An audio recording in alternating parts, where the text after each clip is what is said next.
अहिलेसम्म हामीले test of significance for large sample साइजको बारेमा पढ्यौँ। अब हामी पढ्न गइरहेछौँ testing of hypothesis for testing of hypothesis for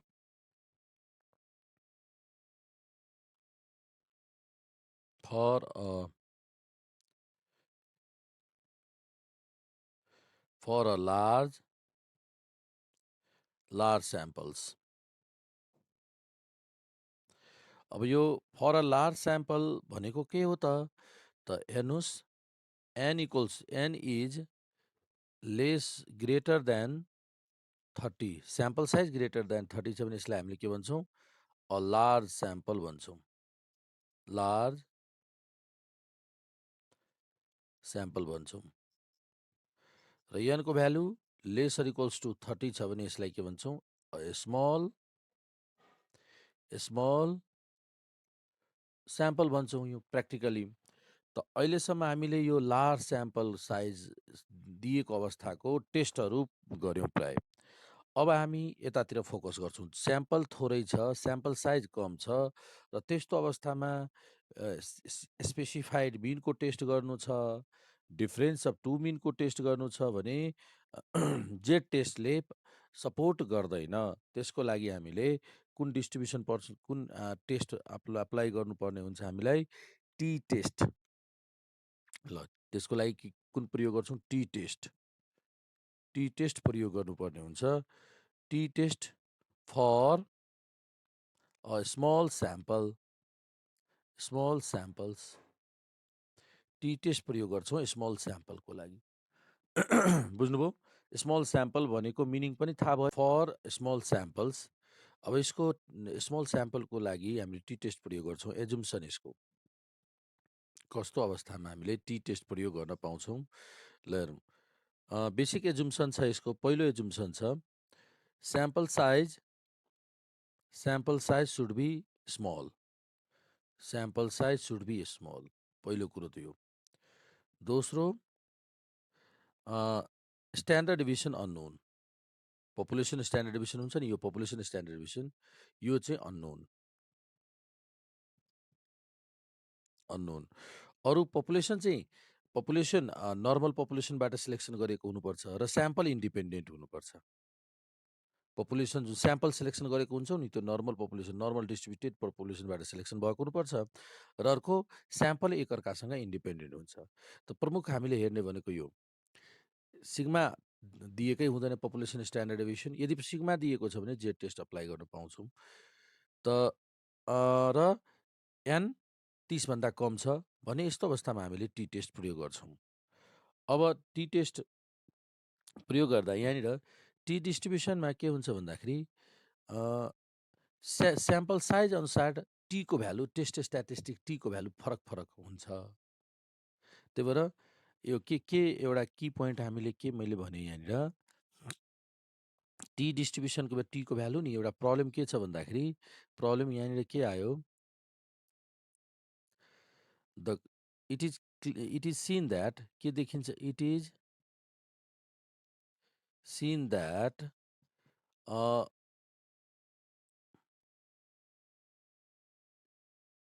the value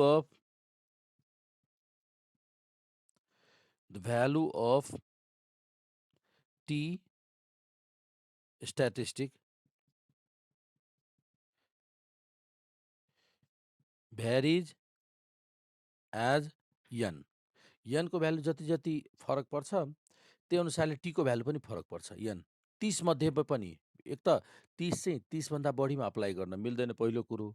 यदि 30 भन्दा कम पनि छ भने डिफ्रेन्ट n को भ्यालुको लागि different test statistic tabulated value हामीलाई दिएको हुन्छ टी को भ्यालु।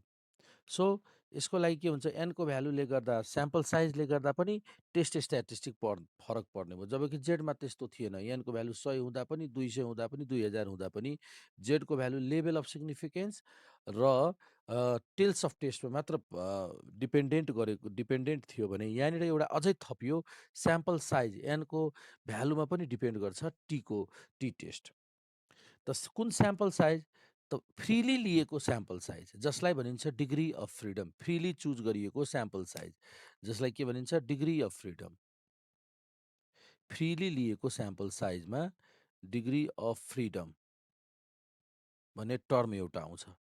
डिग्री अफ फ्रिडम भनेको अहिले भर्खर भन्यौँ हामीले जेडको टेबुलेटेड भ्यालु कुन कुनमा भर पर्छ हामीले प्र्याक्टिकल हेरिसक्यौँ। लेभल अफ सिग्निफिकेन्स र टेल्स अफ टेस्ट दुईटा भ्यालुमा फरक पर्छ जेडको भ्यालु। अब यसमा टीको भ्यालु केमा फरक पर्ने भयो? अल्फा भनेको level of significance, tails of test छँदैछ। अर्को यो एनको भ्यालु पनि हेर्छौँ, एनको साइज। त एनको साइज भनेपछि एन भनेको स्याम्पल साइज हो, तर स्याम्पलमा पनि फ्रिली चुज गरेको स्याम्पलमा डिपेन्ड गर्छ। फ्रिली चुज गरेको स्याम्पल भनेको डिग्री अफ फ्रिडम हो। डिग्री अफ फ्रिडम भनेको फ्रिली अथवा इन्डिपेन्डेन्टली, फ्रिली अथवा इन्डिपेन्डेन्टली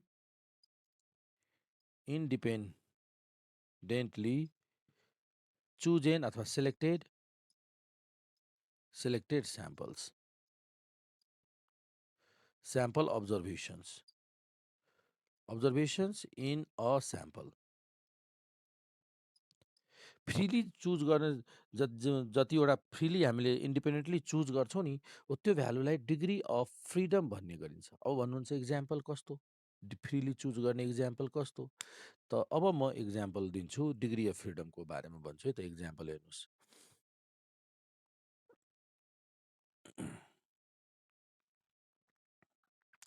जस्तै हामीलाई एउटा कन्डिसन दिएको, 5 वटा स्याम्पल सिलेक्सन गर्नु छ।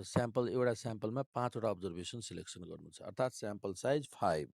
हेर्नुहोस् है, स्याम्पल साइज 5 छ। अब 5 सिलेक्सन गर्नु छ, तर कन्डिसन एउटा दिएको छ कि मेन चाहिँ तपाईँको स्याम्पल 5 वटा सिलेक्सन गर्नु, तर कन्डिसन एउटा दिएको छ। कन्डिसन कि कुन कन्डिसनमा? एउटा कन्डिसन दिएको छ। त्यो कन्डिसन के हो? मेन चाहिँ तपाईँको 20 हुनु छ है, त्यो कन्डिसन तोकेको छ। यदि कन्डिसन तोकेको छ कि मेन चाहिँ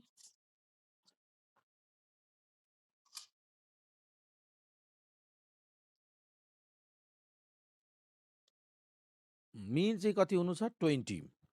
त्यो कन्डिसन एउटा कन्डिसन दिएको छ। त्यसो भए अब सेलेक्ट गर्नुहोस् त स्याम्पल। मेन 20 भन्नुको अर्थ टोटल कति हुनु हो?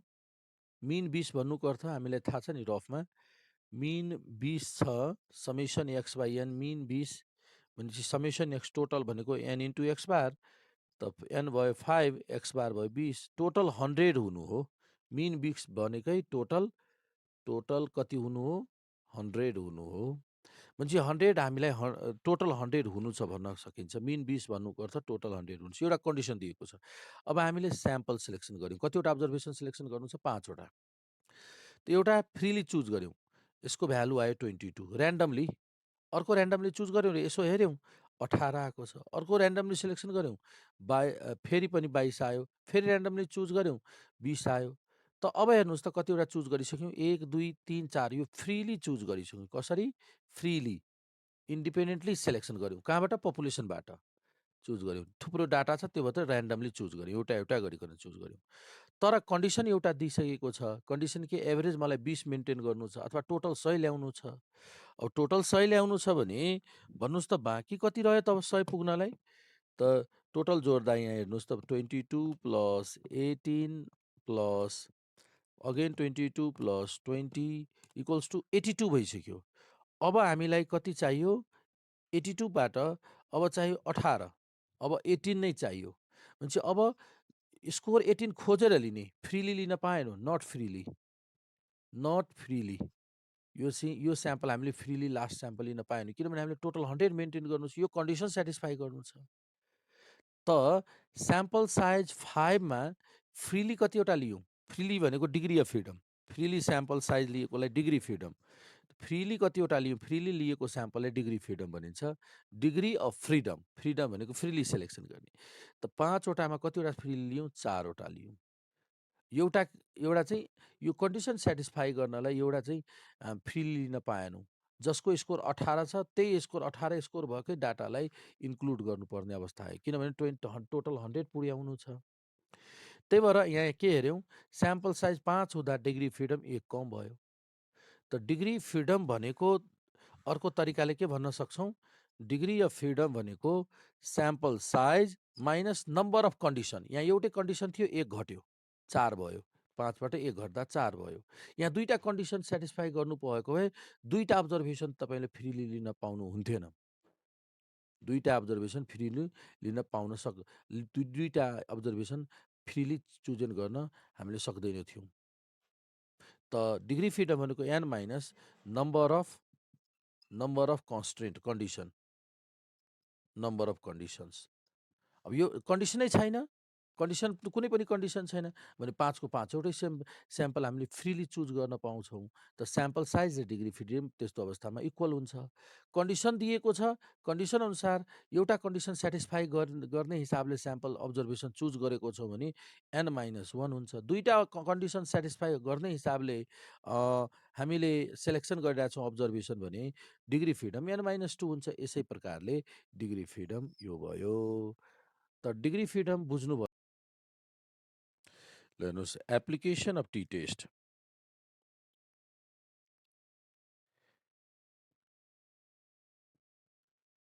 Application of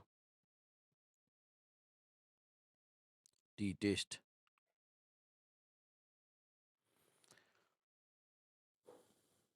application of T टेस्टमा टी टेस्ट तपाईँको जेड टेस्ट जस्तै सिङ्गल मिन टेस्ट गर्न अप्लाई गर्न सकिन्छ। पहिलो टेस्ट यो भयो, test of significance of a single mean, single mean पहिलो। दोस्रो टेस्ट यसको test of significant difference between to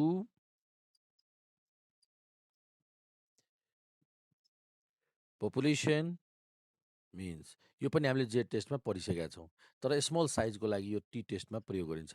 तेस्रो pair T test, paired T test for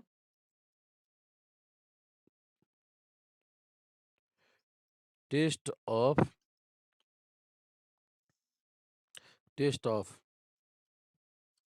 significance of difference between two means। त्यसपछि चौथो छ test of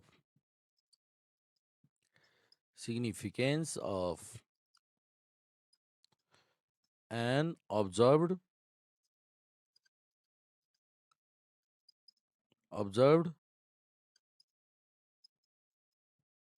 sample correlation coefficient।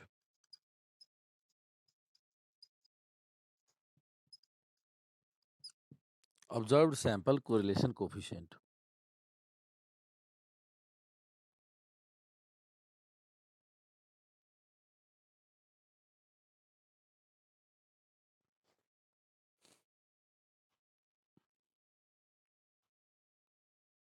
भयो observed sample correlation coefficient। यो चारवटा केसमा हामीले टी टेस्टको प्रयोग गर्न सक्छौँ। अब सबभन्दा पहिला test of significance of single mean डिटेलमा अब पढौँ हामी। Test of significance of single mean मेटिदिउँ।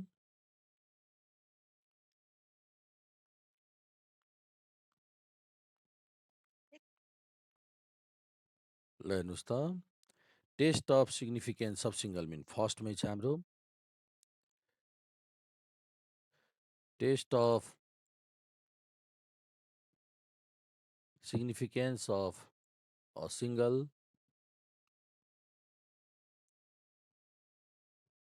mean। Test of significance of a single mean। Okay, अब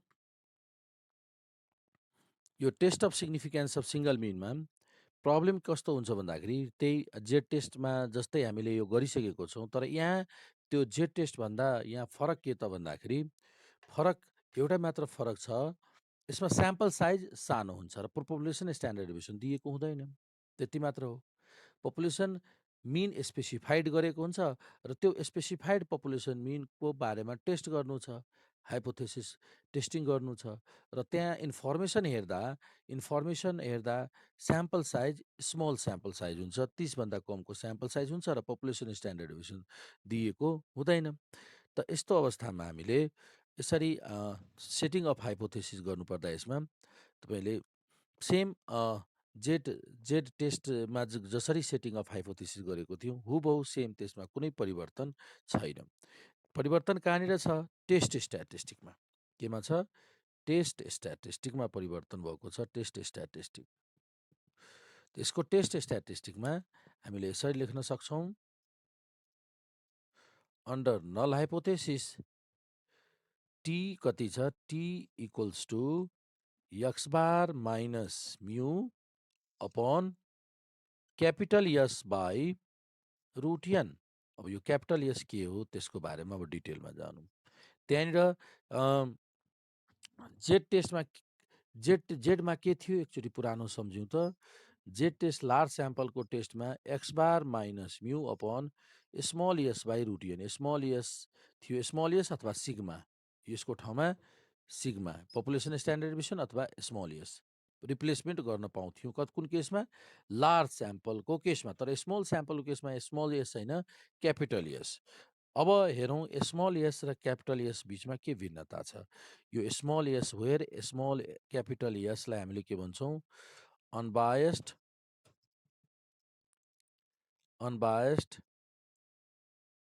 स्याम्पल एसडी भन्छौँ। अब अनबायस्ड स्याम्पल एसडीको बारेमा डिटेलमा जानौँ त। क्यालकुलेसन अफ यस क्यापिटल एस कसरी क्यालकुलेट गर्ने त्यसको बारेमा अब जानौँ। क्यालकुलेसन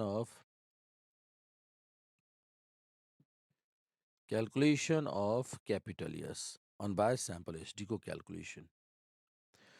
अब क्यालकुलेसन अफ स्याम्पल एसडीमा हेर्नुहोस्, हाम्रो फर्मुला चाहिँ के छ? पहिलो फर्मुला क्यापिटल यदि स्मल एस दिएको छ, क्वेसनमा दिएको जुन स्याम्पल एसडी छ नि, यो यसलाई भनिन्छ स्मल एस भनेको if small S is sample SD is given, sample SD small S is given. क्वेसनमा दिएको जुन स्याम्पल एसडी हुन्छ नि, त्यो चाहिँ स्मल एस नै हुन्छ, त्यो स्याम्पल एसडी। क्यापिटल एस दिएको हुँदैन क्वेसनमा युजुअली।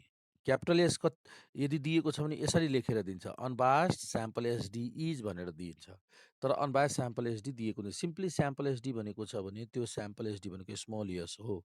र यसरी स्मल एस दिएको छ भने तपाईँले क्यापिटल एस क्यालकुलेसन गर्नुहुन्छ यसरी,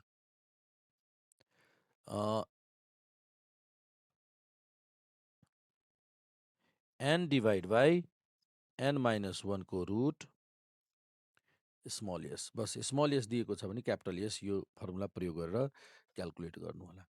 अब यो फर्मुला तपाईँलाई कुन कुन क्वेसनमा काम लाग्छ? क्वेसन नम्बर एक्सर्साइज 1C को क्वेसन नम्बर 1, 2, 3, 4, 5 सम्म काम लाग्छ। यो तपाईँको यो फर्मुला कुन कुनमा?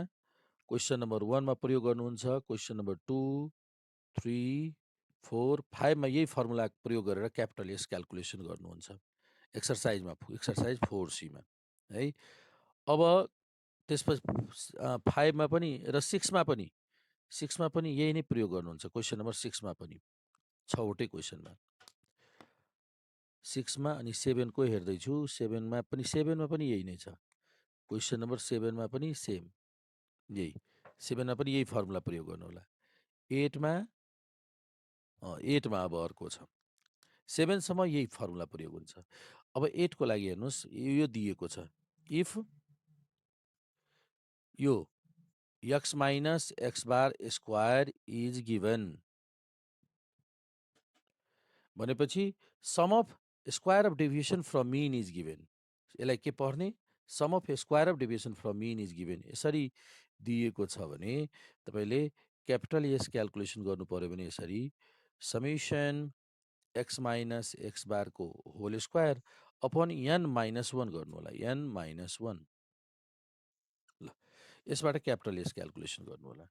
यो तपाईँको क्वेसन, यो क्वेसन हाम्रो 7 होइन 8 मा छ। क्वेसन नम्बर 8 मा यो प्रयोग गरेर क्यापिटल एस क्यालकुलेसन गर्नु होला, टेस्ट स्ट्याटिस्टिक कम्प्युट गर्नुहोस्। अब यसपछि छ अर्को, यदि इन्फर्मेसन डाटा हामीसँग एभाइलेबल छ भने, डाटा दिएको छ भने,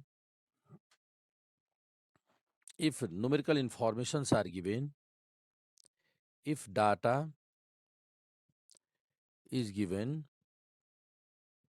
यदि हामीसँग डाटा छ एभाइलेबल छ भने, डाटा दिएको छ भने तपाईँले यो फर्मुला प्रयोग गर्न सक्नुहुन्छ। क्यापिटल एस भनेको 1/n-1 summation D square upon n minus D square upon n, D square summation D square यति माइनस, एकछिन ल, summation D square minus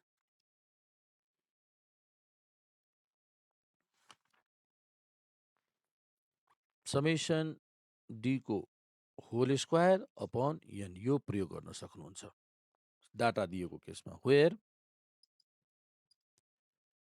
where D भनेको एक्स माइनस ए, डेभिएसन हो यो डी, डेभिएसन भनेको एक्स माइनस ए र root छुटेको छ, root, यसपछि यसको रुट गरिदिनुहोस्।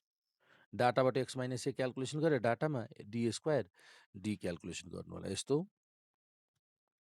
जस्तै हामीसँग एक्स दिएको छ, त्यो एक्सबाट D equal to X minus A calculation गर्नु होला। एक्स माइनस ए, यसमा जुन मिन लिएर त्यसपछि अर्को डी स्क्वायर क्यालकुलेसन गर्नु होला। अनि समेसन डी यो भ्यालु भयो, समेसन डी स्क्वायर यो भ्यालु भयो, एन त स्याम्पल साइज दिएकै हुन्छ, अनि सिधै यो क्यालकुलेसन गर्न सक्नुहुन्छ। यस्तो प्रकारको क्वेसन तपाईँले 9 र 10 मा पाउनुहुन्छ। क्वेसन नम्बर 9 र 10, क्वेसन नम्बर 9 र 10 मा यो क्वेसन भेट्नुहुन्छ। डाटा दिएको केसको क्वेसन हो 9 र 10।